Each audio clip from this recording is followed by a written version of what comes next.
issued many vlogs on the thoughts of Ibn Arabi, whom I consider to be the greatest Muslim philosopher.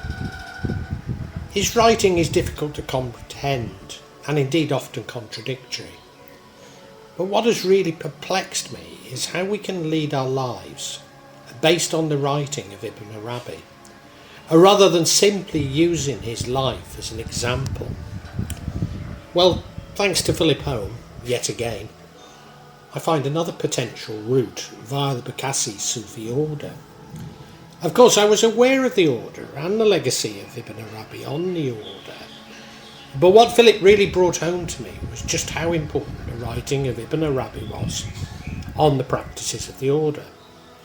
Although in researching of this, I've come to believe that most Sufi orders were strongly influenced by Ibn Arabi, with some having potentially a stronger connection, such as the Melami or Melamatiya and al-Akrabiya.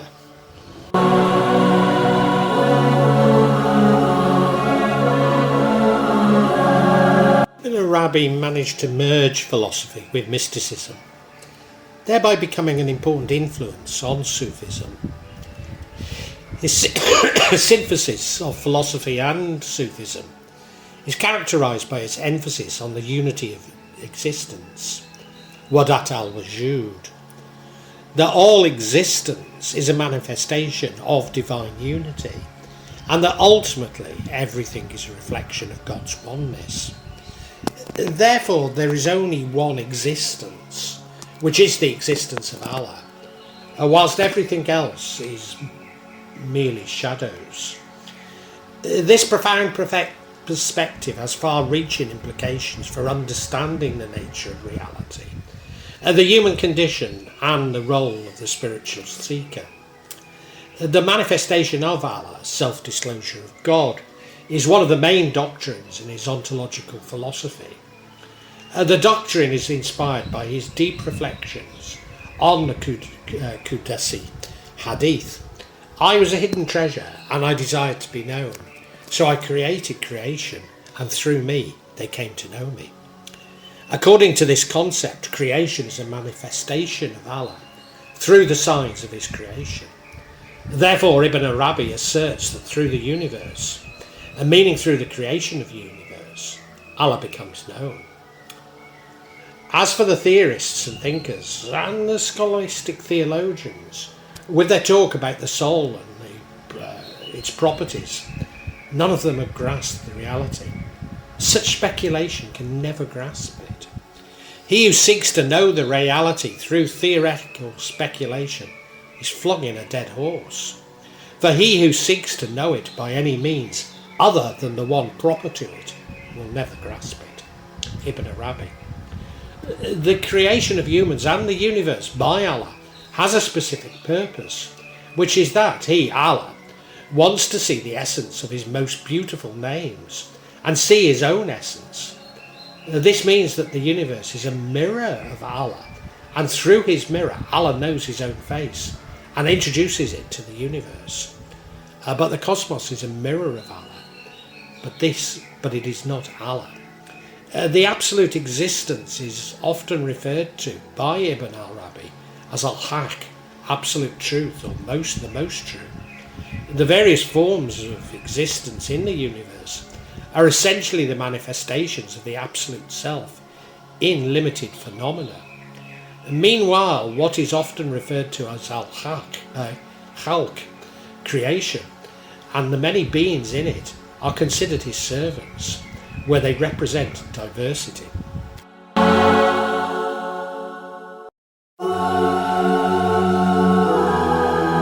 For Sufis, the universe is a mirror of Allah's attributes and his beautiful names. Al-asma, al-husna. Each level of existence, such as minerals, plants and animals, is seen as reflecting certain attributes of Allah. Ibn Arabi asserts that amongst all the creatures in this world, none can fully reflect the attributes of Allah except for humans. Furthermore, he interprets that the so-called perfect human possess a certain magical power, implicitly referring to wisdom, Wisdom itself points to an extraordinary power called himmah, which is a concentrated spiritual energy. Humans and the universe are interconnected, where humans have the responsibility to preserve and maintain the existing universe as a trust from Allah. Furthermore, within humans, everything that exists in the cosmos is contained. Awareness of God's oneness and the unity of all creation encourages Sufis and their followers to see all humanity as a single spiritual family that is interconnected. Ibn Arabi's concept of the perfect human has a profound influence on Islamic thought, especially Sufism. The perfect human is a being who has realised the unity of existence and manifests the divine attributes and qualities in their individual being. This manifestation is not a mere imitation of God, but rather a natural expression of the divine nature, which is already present within the human soul. The perfect human embodies the divine attributes of mercy, wisdom, and justice, among others, and acts as a microcosm of the universe. Humans have the potential to achieve perfection and unity with Allah, and this has concrete consequences in various aspects of human life. The perfect human has rational beliefs based on reason and knowledge, not just blind faith. If men knew themselves, they would know God, and if they really knew God, they would be satisfied with him and would think of him alone. Ibn Arabi. They have an understanding of the universe or natural laws and a plot that apply to all human beings, regardless of their cultural or religious background. They are stewards of the universe, managing and utilising the universe wisely. Choose less over more in it. Be satisfied with what you have, even if it is less than what others have. In fact, prefer to have less. Ibn Arabi. He has a deep understanding of the relationship between Allah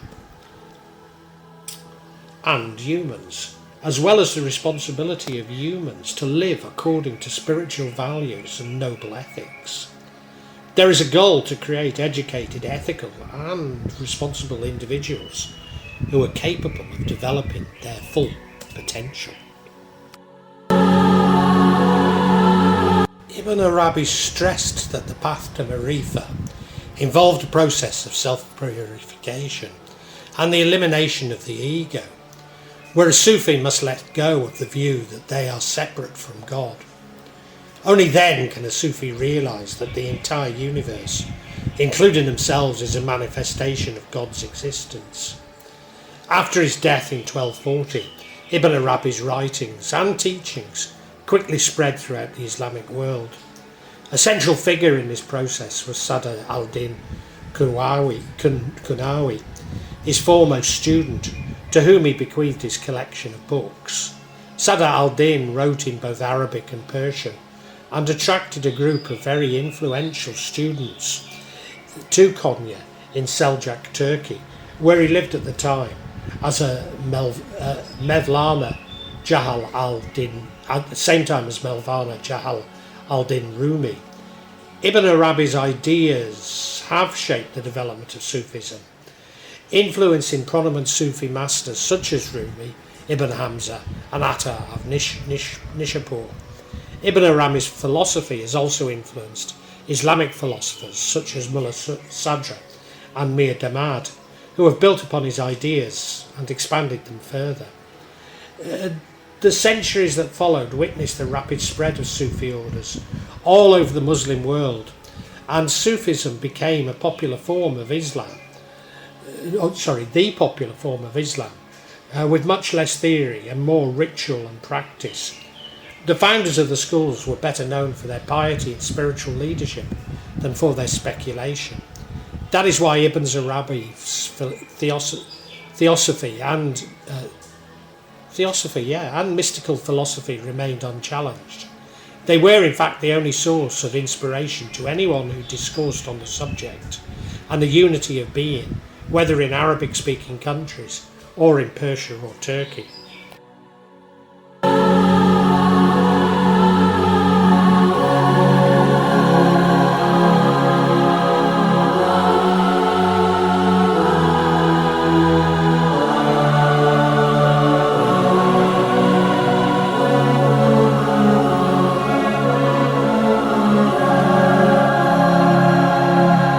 The Bektashis were originally one of the many Sufi orders within Sunni Islam.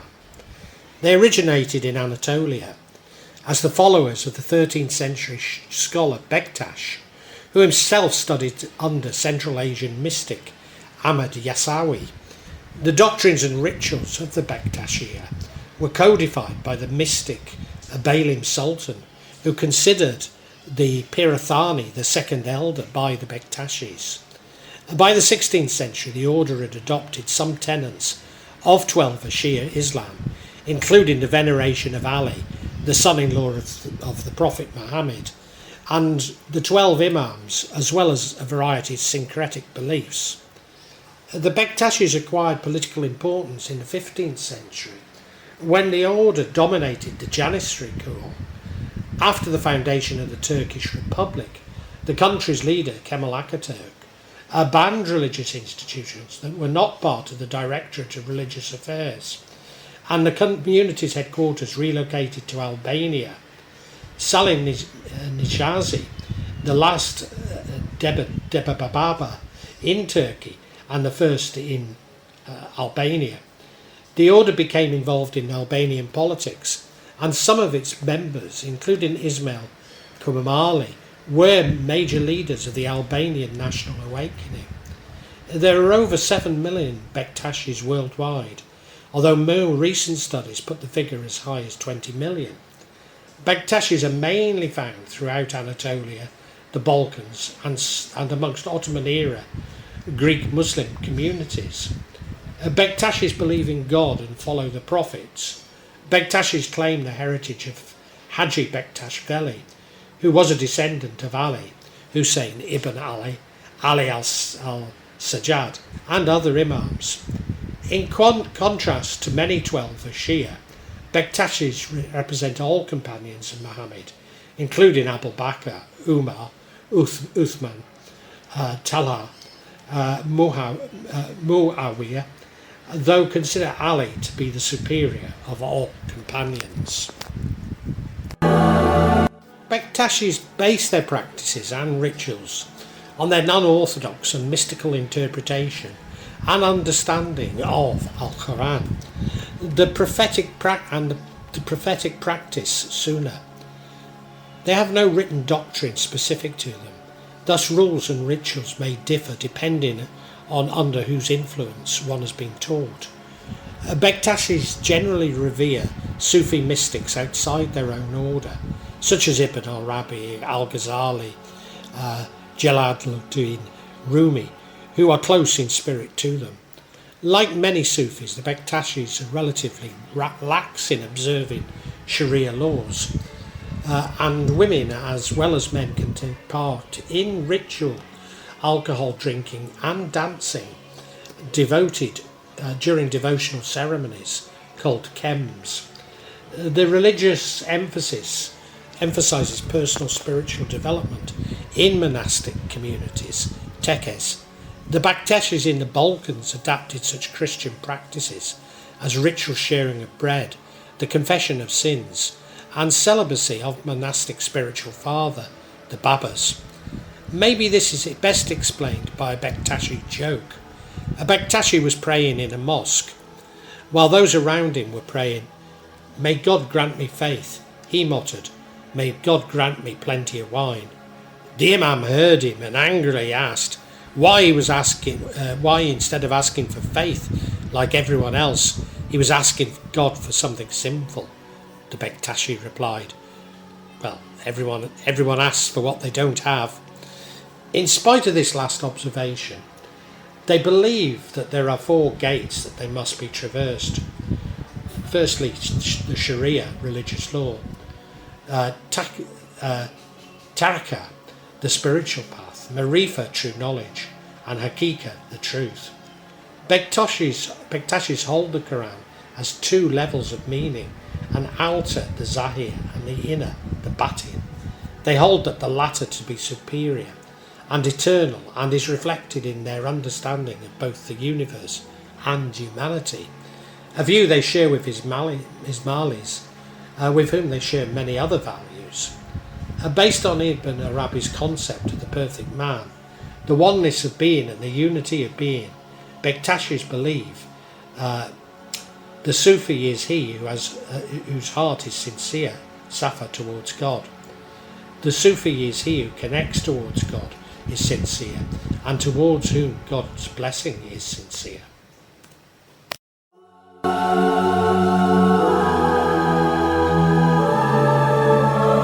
be clear, I'm not going to join the Bektashi order, no matter how much I may protest that I have joined one, if caught drinking beer on a Friday night.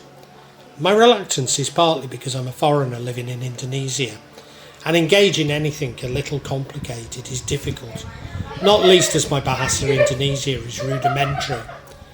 Despite the Kudashia order originating in Banten. But also, I really aren't a joiner. Maybe it's my age, but I prefer my own company, however wayward I may become. I already consider myself to be Kejawen, and certainly when in my mountain home in Java, I'm able to access some guidance. Certainly I can observe Kejawen practices and devotion on a daily basis. Furthermore, I consider the higher veils of Kejawen to really be a form of Sufism, thus already participate in a loose order.